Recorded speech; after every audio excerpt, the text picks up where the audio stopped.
Assalamualaikum warahmatullahi wabarakatuh.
Partnernya saya sendiri, kalau perkenalan, ini sama saya Muhammad Kaisa, dipanggilnya Echa.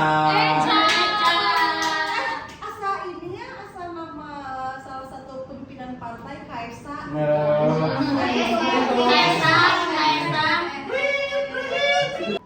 Oke baik, jadi ini artikelnya mengenai apa? Jadi artikel ini berjudul Baca judulnya ya. The Application of Management Function in Improving the Quality of Pesantren Function. Oke, mengenai apa nih? Jadi In English.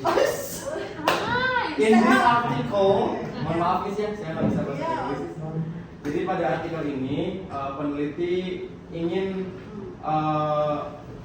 melihat penerapan dari fungsi manajemen di pondok pesantren. Ada dua lokus pada penelitian ini. Yang pertama di pondok pesantren Anur, yang kedua di pondok pesantren Nurul Anwar yang sama-sama di Garut. Jadi mengenai fungsi manajemen di pesantren. Fungsi manajemen di pesantren. Nah, pada penelitian ini peneliti mengkaji atau mempunyai 3 rumusan masalah, Miss. Untuk yang pertama, persoalannya bagaimana penerapan fungsi manajemen di pondok pesantren. Untuk yang pertama, yang kedua, apa saja faktor-faktor penghambat dari pelaksanaan fungsi manajemen tersebut, dan yang ketiga, apa saja solusi dari hambatan pada rumusan masalah yang kedua. Hambatannya apa?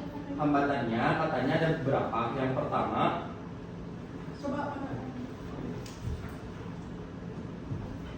di bagian problemsnya. di halaman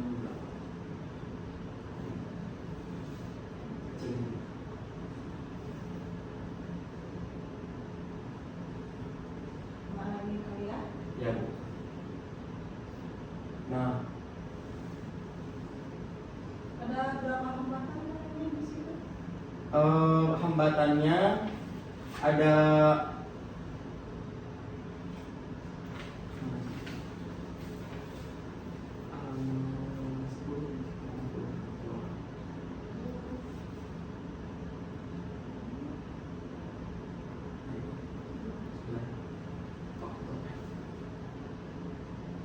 Ini solution ya, berarti faktor yang masalah.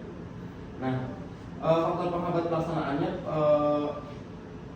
yang pertama masih kurangnya sinergi. First, there is still a lack of synergy between policy making and policy implementation in at pesantren Anur. Jadi maksudnya mungkin, Bu, ada hambatan kurangnya sinergi atau keselarasan antara yang memiliki kebijakan dan pelaksana kebijakan. Contohnya dari kasus yang pertama itu, contohnya ada pada pimpinan yayasan memberikan instruksi, tapi oleh pelaksana, yang mungkin itu di situ include ketua harian, itu ketika di lapangannya berbeda, Miss. Ya, contohnya misalkan dari pimpinan dari ketua umum itu memerintahkan untuk guru itu harus yang linier. Guru bahasa Inggris harus dari SPD bahasa Inggris misalkan seperti itu. Tapi pada pelaksanaan di lapangannya dikarenakan kekurangan SDM dari pendidikan bahasa Inggris, adanya yang sastra bahasa Inggris, misalkan pelaksanaannya seperti itu. Masih ada seperti itu. Dari segi sinergi. Dari segi sinergi ya. Yang kedua ada juga ketidakdisiplinannya. Yang satu.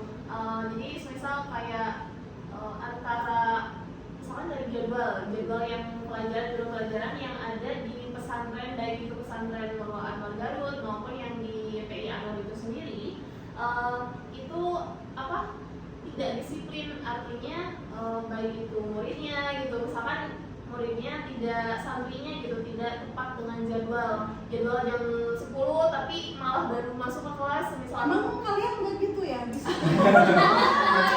Oh iya benar, jadi ini jadi satu hambatan ternyata dalam penerapan fungsi manajemen itu sendiri. Kalau disiplin adalah memang dari dalam diri sendiri. Iya. Ada yang meskipun ada motivasi dari luar juga. Iya. Terus? Yang ketiga itu kurangnya di situ ada di bawah. Kemudian third, nah dan yang ketiga kurangnya pemahaman tentang tugas, Yang diberikan atasan. Contohnya ketika Bahkan nggak bertanya, Pak, maaf belum paham nanya. nah gini Bu maksudnya. Jadi ketika pimpinan yayasan memberi instruksi tadi, kembali ke poin pertama, ada guru yang tidak bukan lulusan pendidikan, yang tidak linear ya. Jadi di pondok pesantren ini itu termasuk di pondoknya, termasuk di sekolahnya ada beberapa guru atau pengajar yang notabene bukan basicnya di situ. Jadi bukan karena nggak ngerti job desk-nya. Nah, bukan karena nggak ngerti job desk-nya. Jadi misal Bu anak ada ini lulusan dari sarjana sosial, misalkan manajemen dakwah. Tapi karena di sekolah ini tidak ada guru PKN, oleh karenanya karena ada dari bapak ini jurusan manajemen dakwah, karena tidak ada lagi dimasukkan dan ditugaskan jadi guru PKN. Kan si komeng oke cuma dari kesenian ke pertanian. Iya, dari kesenian jadi pertanyaan Ya, itulah. cuma nonton di berita gitu. Apa aja diangkut. Apa sih maksudnya? Oke. Iya. Terus apa lagi? Yang terus ada lagi satu lagi yang keempat. Nah, keempat ini adanya perbedaan pendapat di antara apa sih para pimpinan gitu yang ada di pesantren itu sendiri. Maksudnya kalau pimpinan itu non Ada pimpinannya, Pimpinan, ketua harian, yayasan, ketua harian, kepala sekolah gitu ya. Kemudian stafnya Stafnya juga, gitu. Nah, maksudnya perbedaan dalam hal apa? perintah misalkan satu kebijakan dari Pimpinan, dari lembaga. pimpinannya kayak udah ada nih aturannya, tapi terkadang si guru atau Ya, makanya dalamnya berbeda. nggak sesuai, berbeda. Nah, jadi itu juga sama menghambat dan menimbulkan terjadinya konflik juga nih di sini tuh, konflik internal gitu. Itulah sejalannya. Iya. Maka kalau misalkan di lembaga pendidikan memang harus semua koordinasi gitu, tapi kurang koordinasi nih. Mungkin nggak ada grup WhatsApp. Bisa jadi itu Miss. Jadi kurang ngobrol, kurang komunikasi karena dari dua lokus ini pesantren ini ketua harian, pimpinan umum juga sama-sama mungkin karena faktor udah agak dewasa, jadi nggak bisa pakai gadget Miss. Jadi kalau ada instruksi apapun ya harus SMS, susul pakai sendal gitu. Iya, harus dirinci gitu. Mungkin karena itu juga sih gara-gara grup WhatsApp kurang komunikasi teh ya. Jadi sebetulnya ada ini teh sebetulnya bukan masalah ya kalau banyak komunikasinya Ya. atau bukan banyak komunikasi, kalau komunikasinya lancar. Kalau komunikasi lancar. Diobrolkan. Ya tapi kan itu juga saya tidak tahu karena tidak penelitian di situ. Tapi solusinya gimana dong? Nah, di sini ada solusinya. Ya. Untuk solusinya, solusi dari hambatan-hambatan tersebut, first untuk yang pertama is crucial strength. Sangat penting untuk memperkuat komunikasi ibu tadi kayak Iya biar tidak putus tuh kan Iya, komunikasi. harus ada komunikasi. Iya. Jadi dari hambatan-hambatan Hubungan lancar, nah, komunikasi lancar. Jadi hambatan-hambatan tadi mungkin salah satu penyebabnya karena kurangnya komunikasi. Jadi salah satu solusi yang pertama juga ya harus adanya komunikasi and coordination between all different parties. Jadi harus ada komunikasi antara beberapa pihak yang terkait, termasuk pimpinan, staff, guru-guru, dan mungkin kalau bisa ada perwakilan dari siswa juga. Gitu. Terus yang kedua solusinya apa? Yang kedua ada menyusun rencana yang lebih jelas. Nah, ada sistem developing a clear and structured plan is an important step in overcoming barriers. Nah, jadi di situ harus ada rencana yang jelas gitu dan struktur yang lebih tersusun di antara di antara struktur yang ada di pesantrennya itu sendiri. Karena kalau misalnya memang tidak ada rencana yang terstruktur, ya itu tadi hambatan itu tidak bisa diselesaikan. Makanya kayak dulu ngajar harus ada modul ajar, Ya. ada lesson plan-nya, ada rencananya gitu kan. Yang memang harus membuat tapi rencananya harus betul gitu ya.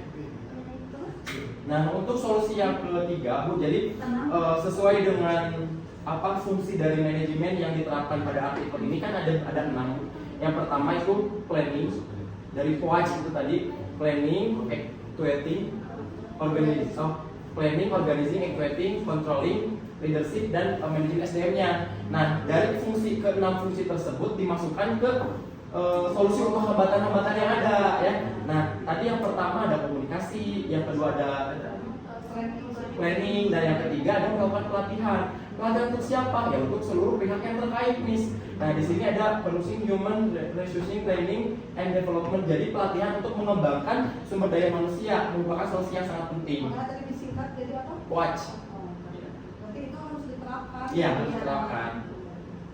Terus ada solusi yang keempat. Nah, yang keempat itu membentuk tim yang jelas, kemudian ada peran yang terdefinisi. Jadi di antara masing-masing struktur itu atau tim yang dibentuk itu harus tahu dia tuh fungsinya apa, job desk-nya, job description-nya harus tahu ya, job description-nya dia harus tahu apa sih gitu. Jangan sampai dia masuk ke dalam tim atau berada dalam satu struktur pesantren itu sendiri tapi nggak tahu gitu ya, nggak tahu dia apa sih gitu perannya, dia itu harus ngapain di pesantren itu. Ya hanya numpang nama, Miss. Numpang nama tapi tinggal rejak nama.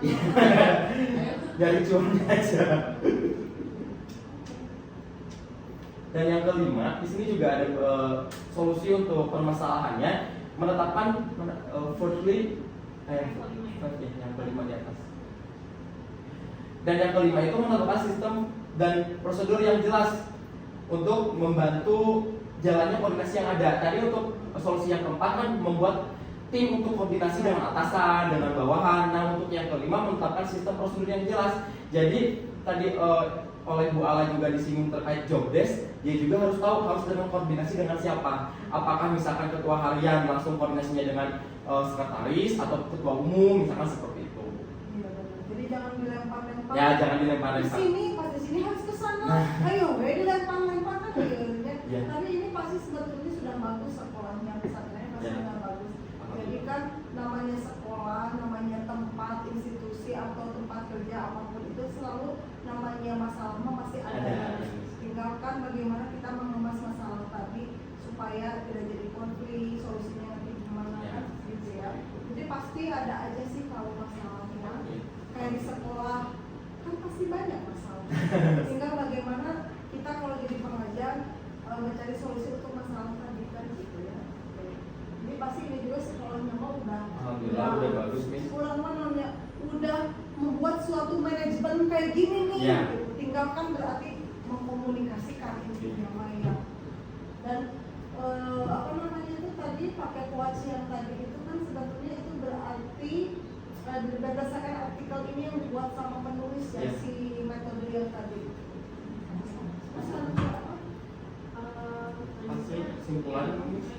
Kesimpulannya pada penelitian ini fungsi penerapan dari ke-6 fungsi yang tadi, Miss, ada planning, organizing, actualing, controlling, leadership, dan manajemen SDM memang sudah sangat bagus tadi seperti Miss katakan, sudah sangat bagus. Cuman ada beberapa hambatan yang sangat krusial. Salah satunya kurangnya komunikasi. Kurangnya komunikasi antara siapa ya? Mungkin tadi antara pimpinan, ketua harian, dan startup yang ada di S1 Atau tersebut. ada juga orang yang sebetulnya dia mungkin emang nggak mau komunikasi saking introvertnya. Iya, saking introvertnya ya. Makanya jangan jangan terlalu introvert ya. Ya. Mesti ada hal-hal yang nggak tersampaikan, kitanya sendiri yang jadi korban kesusahan. Jadi ya gitu loh. Oke. Jadi seharusnya seperti apa fungsi manajemen itu berarti? Seharusnya fungsi manajemen itu diterapkan memang secara terstruktur gitu, Miss. Sebagaimana kita di manajemen pendidikan Islam gitu ya, belajar mengenai adanya planning, Ya. kemudian itu harus benar-benar gitu Perencanaannya. gitu diterapkan dalam sebuah Jadi jangan cuma lembaga pendidikan. Nah, gitu, Miss, ya. Harus matang gitu ya perencanaan itu dari sejak awal. Kemudian dari pelaksanaannya juga, kemudian ketika menemukan hambatan itu kita melakukan evaluasi Ya. ya. Evaluasi itu harus yang berkala gitu, Ya. berkelanjutan. Artinya evaluasi tidak harus Di akhir. dilakukan di akhir, tetapi di pertengahan gitu. Kemudian ya bisa Berkala. berkala gitu, secara terus menerus sehingga nantinya hambatan itu bisa Terpecahkan. terpecahkan. Oke, bagus. Nah, intinya kalau berkaitan dengan SDM, ya tidak segampang itu. Ya. Namanya kepala kan ide beda-beda, opini beda-beda. Jadi kalau berkaitan dengan human resources itu, dengan SDM itu ya pasti akan ada aja. Makanya penting komunikasi itu penting, diskusi itu penting. Karena orang punya ide berbeda, pikiran berbeda. Apalagi kalau leadernya itu ada ya tadi beberapa gitu. Oke, makasih ya. Terima kasih Nomor banyak. 7. Kita nomor 8. Sorry, nomor 8 Ya, Oh, 8. ini nomor Tuker. 8. Oke, Pais. Terima kasih Itu banyak. cukup ya.